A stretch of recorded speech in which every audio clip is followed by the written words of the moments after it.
મારફતના ફૂલ ભાગ બીજો લેક્ચર ચોથું પિંડ અને બ્રહ્માંડ. જેવો વિસ્તાર આ સમગ્ર સૃષ્ટિના સ્થાનરૂપ બ્રહ્માંડનો છે તેવો જ વિસ્તાર આપણા આ શરીરનો છે. બ્રહ્માંડ જેમ અંડ યાને ઈંડાના આકારનો લંબગોળ છે તેમજ આપણું આ શરીર પણ પ્રથમ ગર્ભાસ્થાનમાં ઈંડાના આકારમાં હોય છે અને તે ગર્ભસ્થાનમાંથી નીકળીને પછી જ લંબાઈ પહોળાઈ ધારણ કરે છે. બ્રહ્માંડમાં જે મધ્યમાં આકાશ અને નીચે ભૂમિથી માંડી પાતાળ સુધીના 7 લોક છે અને અંતરિક્ષથી બ્રહ્મલોક સુધી 7 લોક છે. તેવી જ રીતે પિંડમાં પણ વચ્ચે આકાશનો ભાગ, નાભીથી માંડીને હૃદય સુધીનો બ્રહ્મલોકનો છે.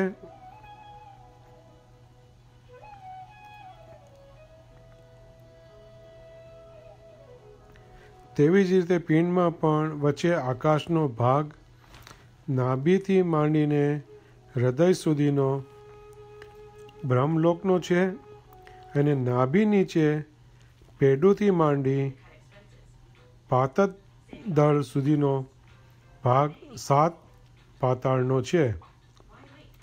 બ્રહ્માંડમાં જેમ નાની મોટી અસંખ્ય સરિતાઓ જળવહન કર્યા કરે તેમ પિંડમાં શોણિત રૂપે વહન કરનારી અસંખ્ય નાડીઓ છે. બ્રહ્માંડમાં જેમ મોટા મોટા પર્વતો છે, બ્રહ્માંડમાં જેમ મોટા મોટા પર્વતો છે તેમ પિંડમાં પણ મોટા મોટા અસ્થિતિઓ છે. બ્રહ્માંડમાં જેમ અસંખ્ય વૃક્ષો, લતાઓ અને વિવિધ વનસ્પતિ છે તેમ પિંડ શરીરમાં પણ અગણિત રોમ છે. બ્રહ્માંડમાં જેમ સમુદ્રો અને જળાશયો છે તેમ શરીરમાં પણ જળના સ્થાનરૂપ મધ્યમાં મહાસમુદ્ર છે. બ્રહ્માંડમાં જેમ નર્ક અને સ્વર્ગ છે તેમ શરીરમાં પણ મળ મૂત્રાશયરૂપ નર્ક છે અને હૃદયથી ઉપર મસ્તક સુધીના એકથી ચઢિયાતા અને સ્વર્ગથી ઉચ્ચતર સુખ આપનારા અંગો છે. બ્રહ્માંડમાં જેમ પ્રચંડ વાયુ વાયા કરે છે તેમજ શરીરમાં નિરંતર શ્વાસોશ્વાસ રૂપી વાયુ વાયા કરે છે. બ્રહ્માંડમાં જેમ સૂર્ય ચંદ્ર પ્રકાશે છે તેમ શરીરમાં 2 નેત્રોપિંડનો પ્રકાશ કર્યા કરે છે.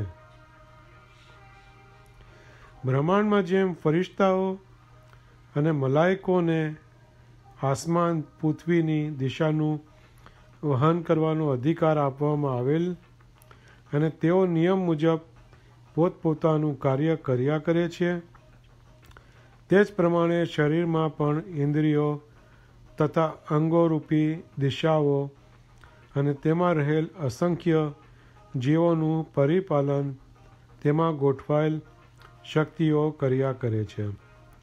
બ્રહ્માંડમાં જેમ અસંખ્ય પ્રાણીઓ અને જીવો હોય છે અને તેઓની ઉત્પત્તિ, સ્થિતિ, નિર્વાહ અને લય તેમાં જ થાય છે, તેમજ શરીરમાં પણ કૃમિ, કીટ વગેરે અસંખ્ય જંતુઓ ઉપજે છે, સ્થિતિ ભોગવે છે અને મરે છે.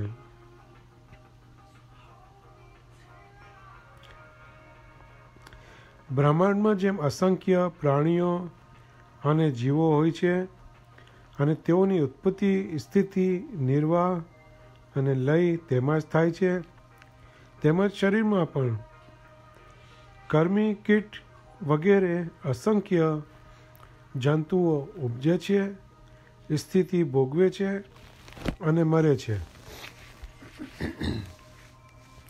આવી રીતે આમાં બ્રહ્માંડની સાથે પ્રાણીના પિંડ શરીરની સરખામણી કરવામાં આવેલ છે અને તે સત્ય છે.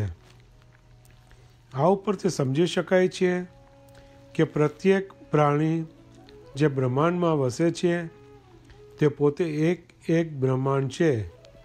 જે અસંખ્ય જીવો દરેકના શરીરમાં વસે છે તે જીવોની નજરમાં શરીર એ ખરેખર બ્રહ્માંડ છે. એટલું જ નહીં પણ એક ઝાડ જેમાં અસંખ્ય જીવો હોય છે તે જીવોની નજરમાં પણ એ ઝાડ એ એક બ્રહ્માંડ જ હોય છે. આ બાબત પર વિચાર કરતા આપણને જણાશે કે પાક ખુદાની રચના બેહદ અપાર છે, જેનો પાર કોઈ પામી શકે તેમ નથી. હવે મનુષ્યમાં શરીરમાં જાહેર દ્રશ્ય અને બાતુન અદૃશ્ય જે મનુષ્ય શક્તિઓ રહેલી છે એનો આપણે વિચાર કરીએ. શરીરમાં વાયુ, અગ્નિ, પવન અને પાણી તથા આકાશના ભાગમાં રહેલી વીજળી અને ઇથર એ જડના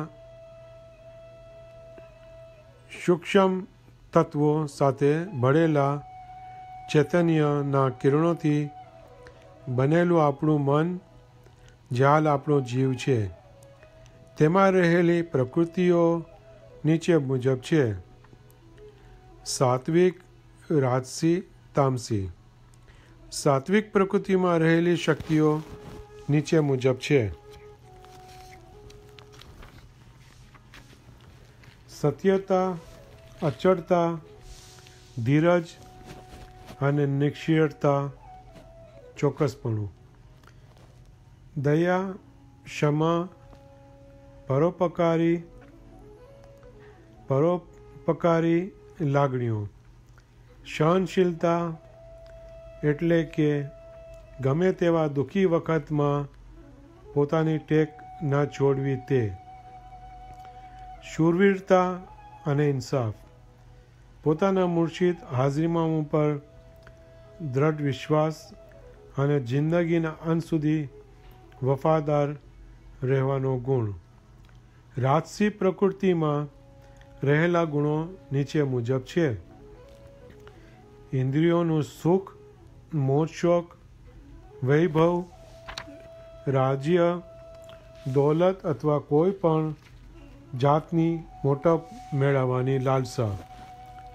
તામસી પ્રકૃતિમાં નીચે મુજબ ગુણો રહેલા છે: દુઃખો, કલેશો, હથિયારોનો ઉપયોગ કરવાની ઈચ્છા, હથિયારોનો ઉપયોગ કરવાની ઈચ્છા, શોખ વગેરે દેહ અને મનને ક્ષીણ કરનારી વૃત્તિઓ. ઉપર મુજબ પ્રકૃતિઓના 3 વિભાગ છે અને તે ધારણ કરવાથી મનુષ્ય ત્રિગુણી આત્મા કહેવાય છે અને તેથી આત્મા પોતાને જીવની હાલતમાં રાખી પોતાને હાથે બંધન ભોગવે છે. જો જીવ પોતાના અસલ સ્વરૂપનું ચિંતન કરી પોતાનું ભાન મેળવે તો તેને સ્વરૂપનો સાક્ષાત્કાર થાય અને ભ્રાંતિથી બનેલા આ દેહના પ્રકૃતિરૂપી આવરણો દૂર થાય અને પાક પરવરદિગાર જે નૂર સ્વરૂપે સર્વત્ર વ્યાપેલો છે તે જાહેર થતાં જીવ પોતાને નૂર સ્વરૂપે સર્વત્ર વ્યાપકના નૂર સાથે એકત્ર થયેલ હાલતમાં જુએ. પીર સદદીન આ હાલતે પહોંચ્યા ત્યારે જ્ઞાન શરીફમાં ફરમાવ્યું કે જોગ કી માયામાં રહે અમર તેણે અમર તેણે રે લાદું, વૈકુંઠમાં ભરપૂર રહ્યા. અમર તેણે રે લાદું.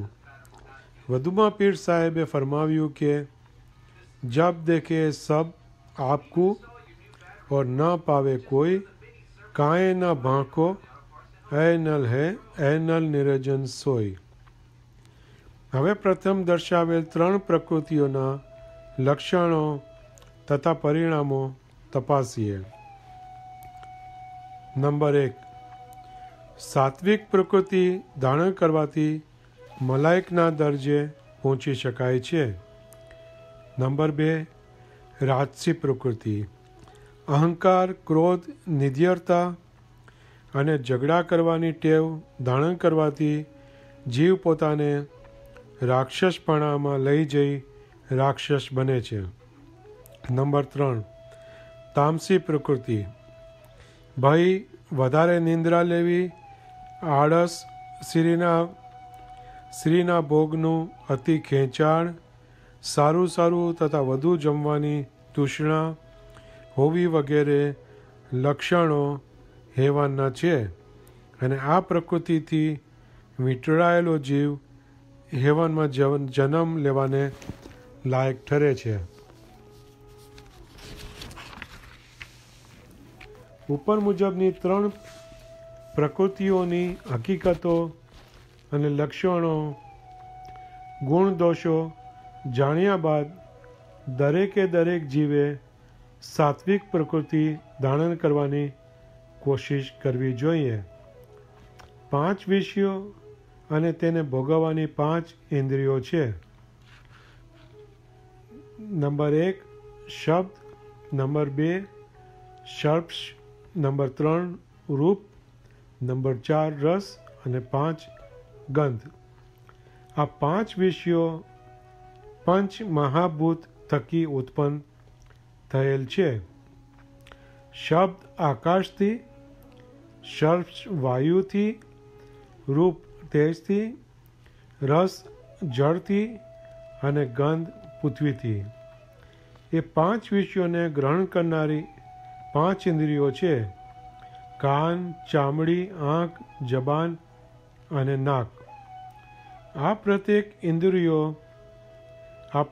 ઇન્દ્રિયો પ્રત્યે વિષયોને આધીન રહેવાને કારણે એ વિષયો ઇન્દ્રિય દ્વારા આધીન થનારનો નાશ કરે છે.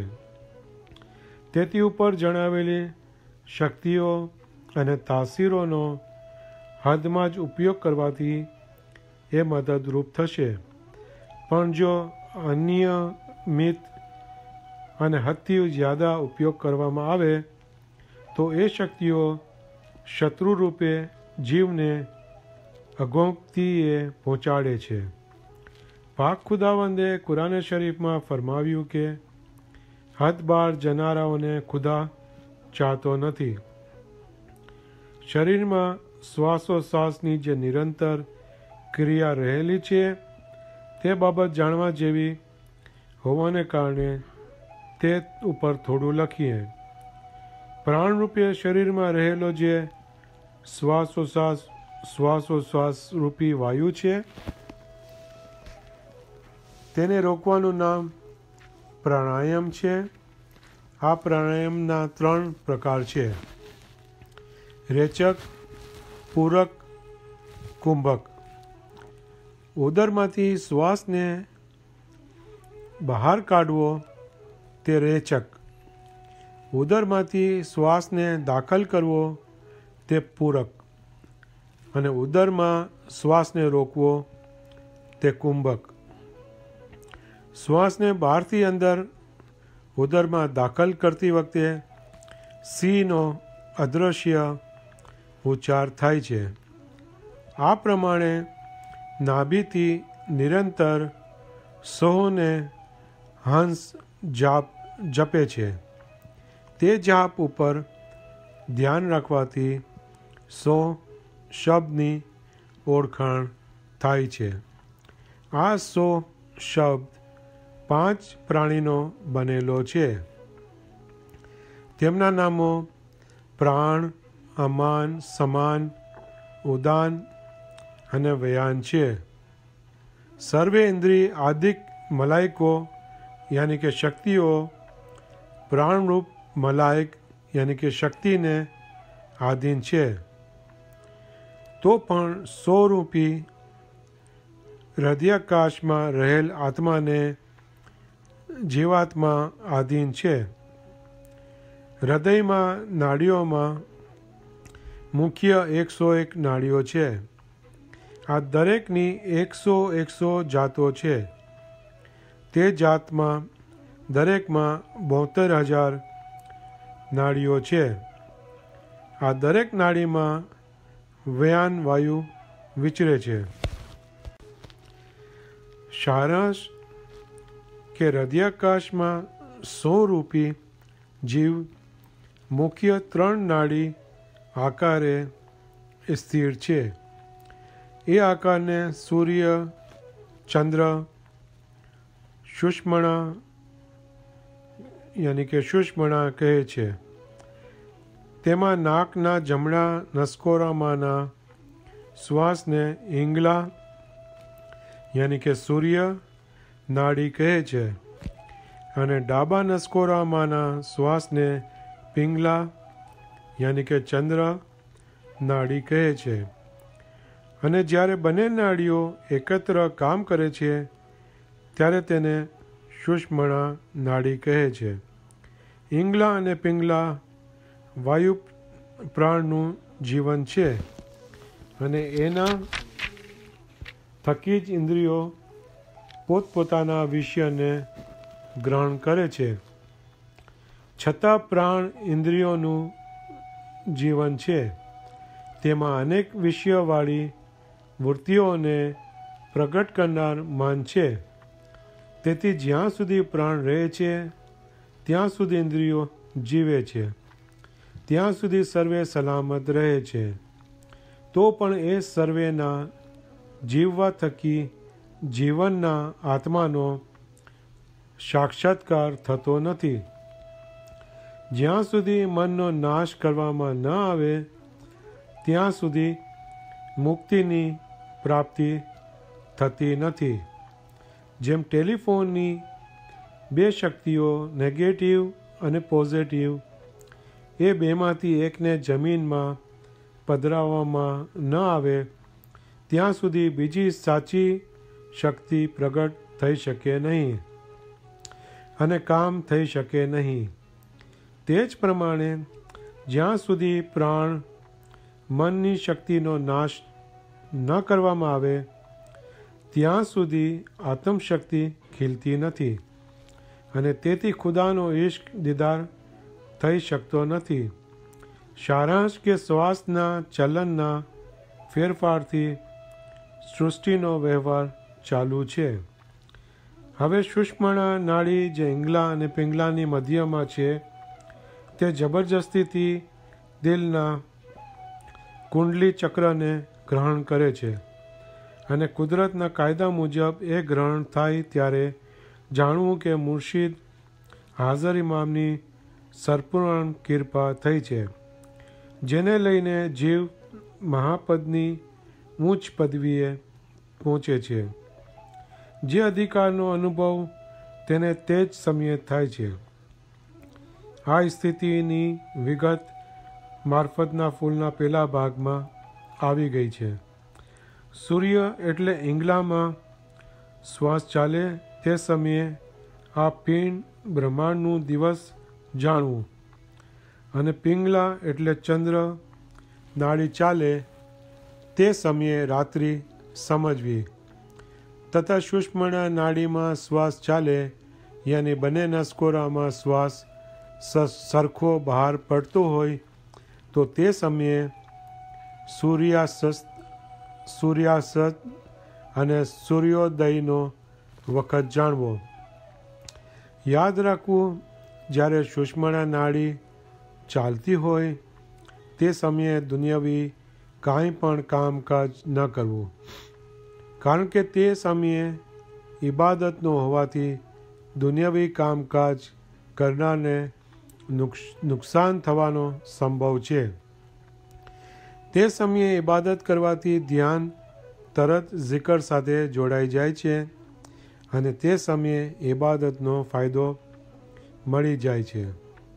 તે ઉપરાંત આર્થિક ભલી ઉમેદો જે એ સમયે સૂક્ષ્મ રૂપે દિલમાં રહેલી હોય છે તેમાં કેટલીક ઉમેદો પૂરી થવાનો સંભવ રહે છે અને તે જીવની અવશ્ય ચડતી થાય છે. શ્વાસોશ્વાસ પર જીવનનો મુખ્ય આધાર છે. એટલું જ નહીં પણ તેના ગર્ભમાં નૂર હોવાથી પાક ખુદાનો ઇશ્ક પ્રગટ કરવામાં શ્વાસ મુખ્ય સાધનરૂપ છે.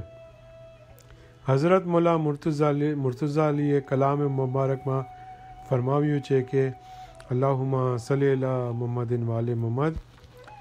એક દમ પર દો શુક્રાને લાજમ હક के जान श्वासो श्वास जो आता जाता सो बड़ी नियामत मान. श्वासो श्वास स्मरण कर ले और हिरस हवा सब छोड़. मग बिना सब हिरस हवा है तू हक से मोहब्बत जोड़. ઇબાદતમાં જીવ જ્યારે વિકાસ પામે છે અને જીવ પાક ખુદાની નજીક થાય છે તે સમયનો થોડો અહેવાલ જણાવીશ. આત્માના વિકાસમાં એક એવો સુખી સમય આવે છે જ્યારે સર્વે અનુભવો એક સર્વોપરી અનુભવમાં સમાય રહે છે. એ મહાઅનુભવ એ છે કે જીવ પોતે અસલ જેમાંથી આવ્યો ત્યાં જઈ રહ્યો છે.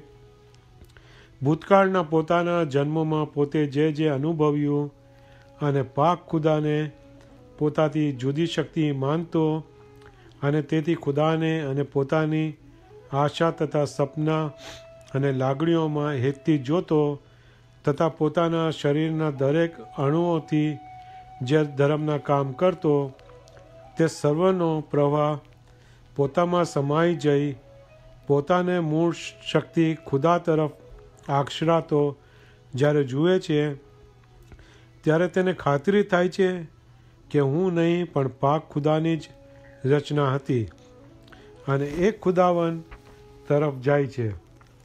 આ અનુભવ સર્વથી મહાન અનુભવ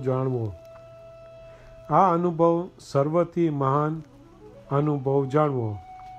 આ સમયે તેનું હું પદ અહંભાવ ગળી જાય છે અને પોતે કરેલા ધર્મ કાર્યો ભલાઈઓ પૂજા દાન પરમાર્થ વગેરે એક આનંદી પ્રવાહીના રૂપમાં બદલાઈ જાય છે અને તેને ઊંચે લઈ જાય છે. વળી આ પ્રવાહો પોતાના નહીં પરંતુ પોતાના દરેક અણુ પરમાણુમાં રહેલ ખુદાના જ છે. એ અનુભવની મહાન પળ અને વ્યક્તિત્વનો લય એ સુંદર સુખી અને આનંદી ઘડીઓ છે. તે આનંદ છતાં ઊંચે ને ઊંચે લઈ જાય છે અને તેને લઈને અભિમાનનો લય થઈ એ અભિમાન ફરી કદી પણ જાગૃત થઈ શકતું નથી. પાક ખુદાવનમાંથી ઉત્પન્ન થયેલ એક એવી શક્તિ વિશ્વમાં રહેલી છે જેને વધુ ઊંચે તથા સારામાંથી વધુ સારું અને તેમાંથી સર્વોત્તમ થવાની પ્રેરણા કરી રહી છે, જે ધીરે ધીરે પાક ખુદાની તરફ પહોંચી જાય છે. જ્યારે એ ભાગ્યશાળી જીવ પોતાની નિવૃત્તિની શરૂઆત અનુભવવા માંડે છે ત્યારે જીવ જંતુથી માંડી પશુ પક્ષી તથા દરેક પાપી જીવ અને નિરાશ જીવો એની હાજરીમાં નિવૃત્તિનો આનંદ અનુભવે છે તથા પોતાના દુઃખનું સંપૂર્ણ ભાન થાય છે. તે સમયે તેઓ ફરી આશા બાંધે છે અને પુકારે છે, ઓ ભાગ્યશાળી અમને સાથે લ્યો, સાથે લ્યો. આ નિવૃત્ત પામેલ વ્યક્તિના જીવનની સર્વ શક્તિઓના સર્વ અર્થો એક મહાન અર્થમાં સમાઈ જાય છે અને સર્વ કાર્ય એક મહાન કાર્ય બની જઈ પાક ખુદા તરફ પાછા ફરે છે. તે નિરંતર સ્વતંત્ર પ્રકાશ નૂર બસ નૂર જોયા કરે છે અને તેમાંથી પાક ખુદાના સુખનો આનંદ પ્રેમ તથા ખુદામાં એક્યતા અનુભવ્યા કરે છે. જે અનુભવ અખંડ રહે છે. આ દરજાને પહોંચેલો જીવ પોતાના માતા પિતાને તથા વડવાઓને અમુક પેઢી સુધી મુક્તિ અપાવે છે. કારણ કે એ દરજે પહોંચેલા જીવના મનમાં તથા તેના સર્વે સ્થૂલ અને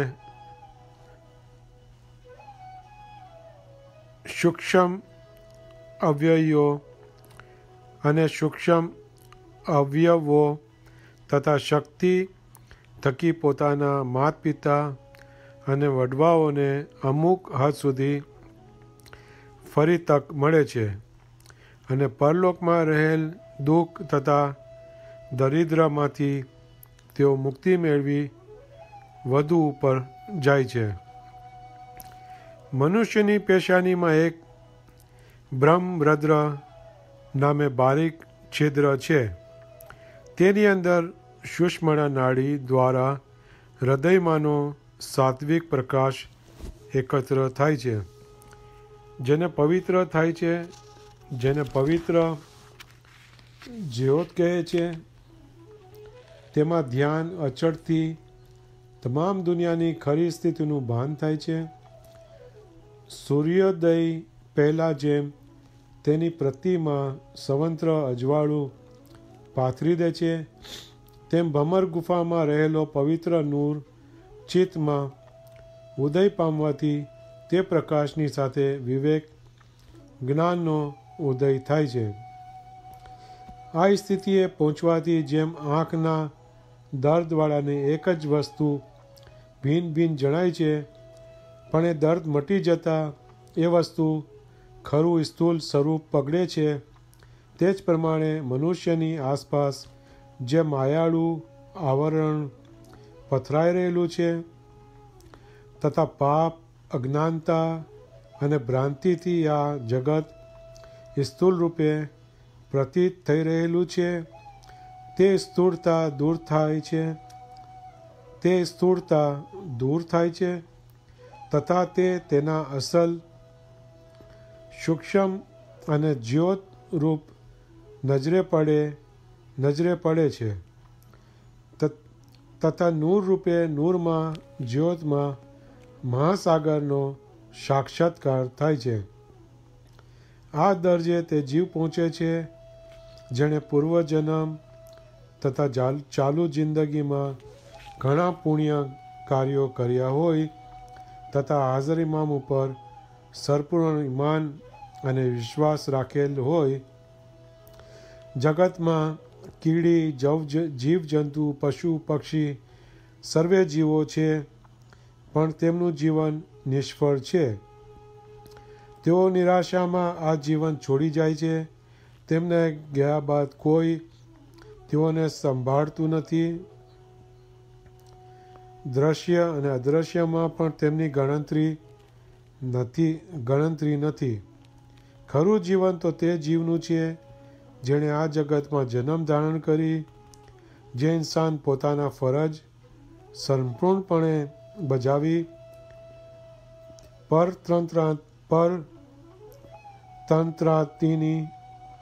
પરતંત્રતાની અપૂર્ણ હાલતમાંથી સ્વતંત્ર હાલતમાં લાવી શક્યા.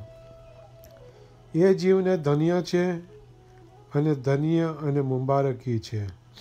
એ જીવના માત પિતાને કે જેઓના સ્થૂળ અને સૂક્ષ્મ અવયવોમાંથી આવા જીવે જન્મ ધારણ કરી પોતાના માતા પિતા અને જગતનું ભલું કર્યું અને મનુષ્ય જાતિને મનુષ્યની ખરી ફરજનું ભાન કરાવ્યું તથા પોતાનો જ્ઞાન ભંડાર જગત સમક્ષ ખુલ્લો કરી પોતાની યાદભરી ખુશ્બો મૂકી ગયો.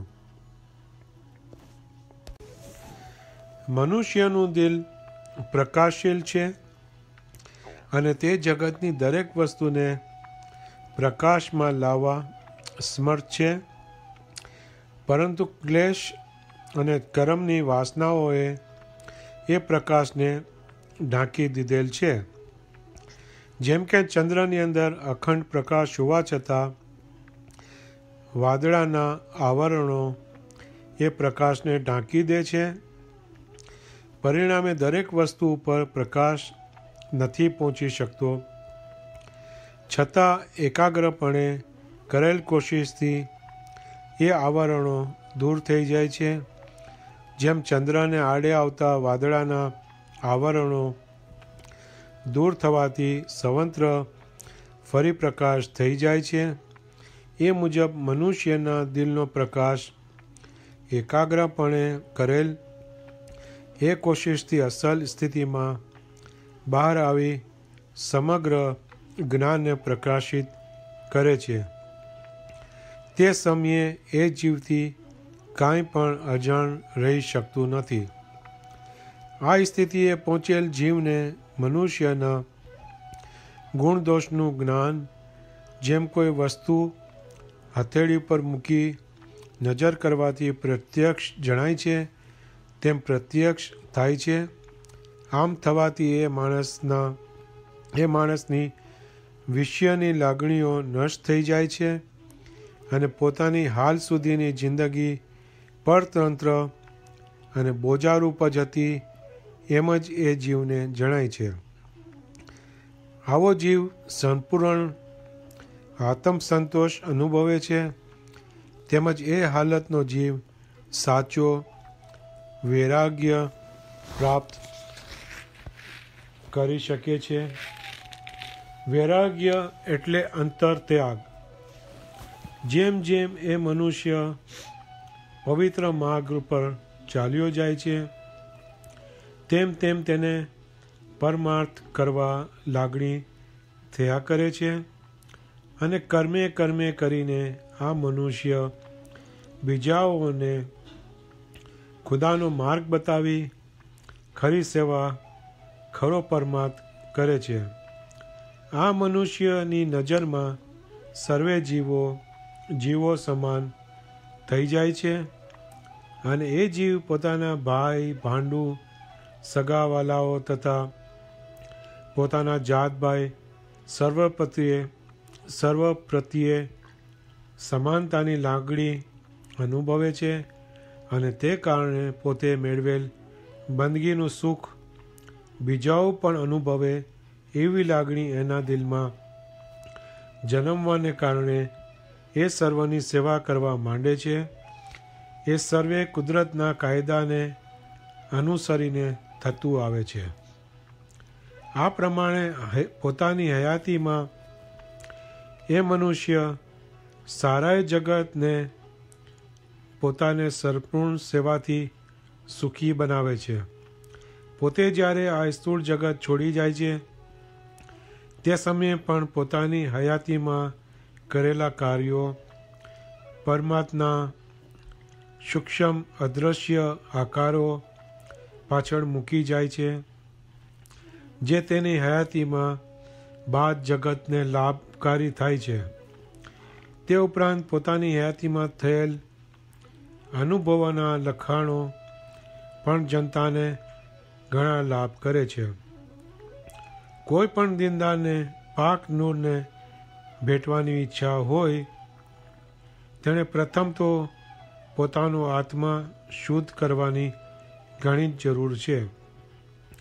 આત્મા શુદ્ધ થયા વિના આગળ વધી શકાતું નથી. જેટલા પ્રમાણમાં સત્કાર્યો કરવામાં આવે તેટલા પ્રમાણમાં જીવ વધુ શુદ્ધ થાય છે. પણ જીવને તદ્દન પવિત્ર કરનારું કોઈ પણ સાધન હોય તો તે વૈરાગ્ય છે.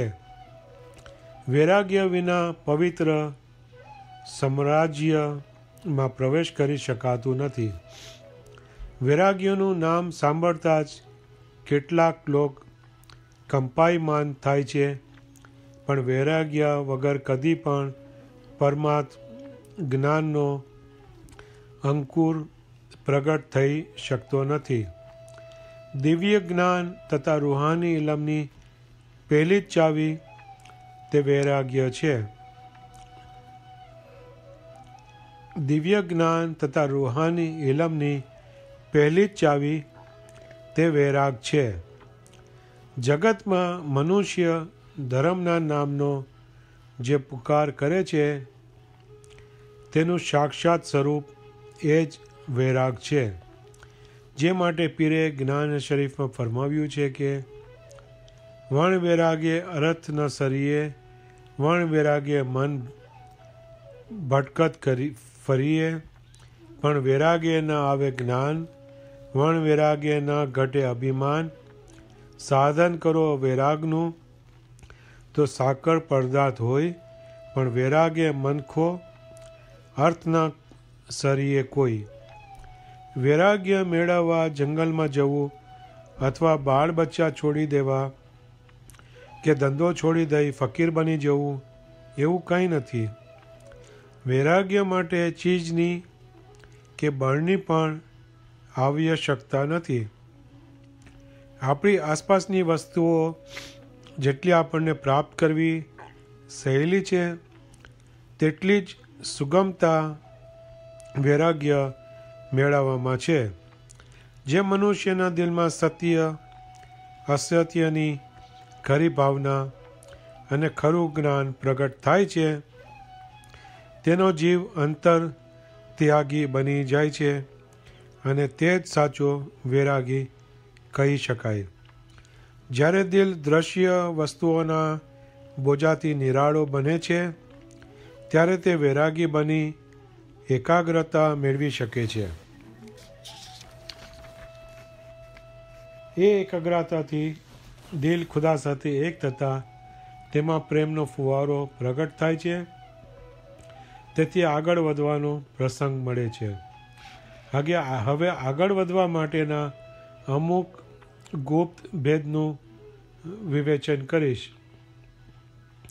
મનુષ્યમાં કુદરતની શક્તિની સ્થિતિરૂપ 3 જગ્યા છે જ્યાં કુદરતી શક્તિઓનો વાસ છે. આ સ્થાનોમાં પ્રથમ પેશાનીથી લઈ તે તાલકા સુધી, બીજું દિલ અને ત્રીજું નાભી અને પીઠના બરડાની વચ્ચોવચ જ્યાં હાલ આપણો જીવ છે. પ્રથમ આ બાબત ઉપર આપણે વિવેચન કરશું. પ્રથમ જગ્યાએ જે શક્તિ છે તે સૂર્ય ચક્ર તરીકે ઓળખાય છે. આ ચક્રમાં રહેલું મન તે આખા શરીરનો હાલનો રાજા છે. તેનું જોડાણ દિલ તથા મગજ સાથે છે. ત્યાંની જંત્રી શરૂઆતથી હૃદયમાં જોડાયેલ છે. જ્યારે હૃદય કમળ ખીલે છે અને તેમાં ઈશ્કની શક્તિ પ્રગટ થાય છે ત્યારે હકીકતના તબક્કાની શરૂઆત થાય છે અને પાક ખુદાની અદૃશ્ય લીલા અનુભવવાનો સમય આવી પહોંચે છે. કુદરત મનુષ્યના શરીરની બહારના જગતમાં ચૈતન્ય તરીકે અને મનુષ્યના વિચાર તથા ઈચ્છાશક્તિના એકઠા જોર તરીકે ઓળખાય છે. આ બંને સ્થિતિમાં વપરાતું બળ એક જ જાતનું છે. ઇન્સાન પોતાના વિચારો અને ઈચ્છાઓથી ચાહે તેવો ફેરફાર કરી શકવા સમર્થ છે. તેમજ તે જ વિચારો તથા બળથી અને ચૈતન્ય જે કુદરતી શક્તિનો અંશ છે તે વડે બહારના જગતમાં પણ આ અક્ષરણના કાયદાને આધારે મરજી મુજબ ફેરફાર કરી શકે છે. આથી પુરવાર થઈ શકે છે કે મનુષ્યની શક્તિ તથા અનંત આકાશમાં રહેલી શક્તિ એક જ છે. તમામ દુનિયામાં વ્યાપેલી ખુદાઈ શક્તિ જે વડે જગતમાં સર્વત્ર ખુદાઈ લીલા વ્યાપેલી છે તેને મનુષ્ય પોતાની ઈચ્છા શક્તિથી ખેંચી શકે છે અને એ આ ક્ષણમાં રૂહાની શક્તિ વડે મનુષ્ય પોતાના શરીરમાં તથા શરીરની બહાર દરેક સંસ્કારી વ્યવહારિક બાબતોમાં પોતાની કેળવણી તથા એકાગ્રતાને આધારે શક્ય એવા ફેરફાર કરી શકે છે. લેક્ચર પાંચમું મનુષ્ય ઉત્તમ કેમ થાય છે એનું આપણે વાંચન કાલે કરશું.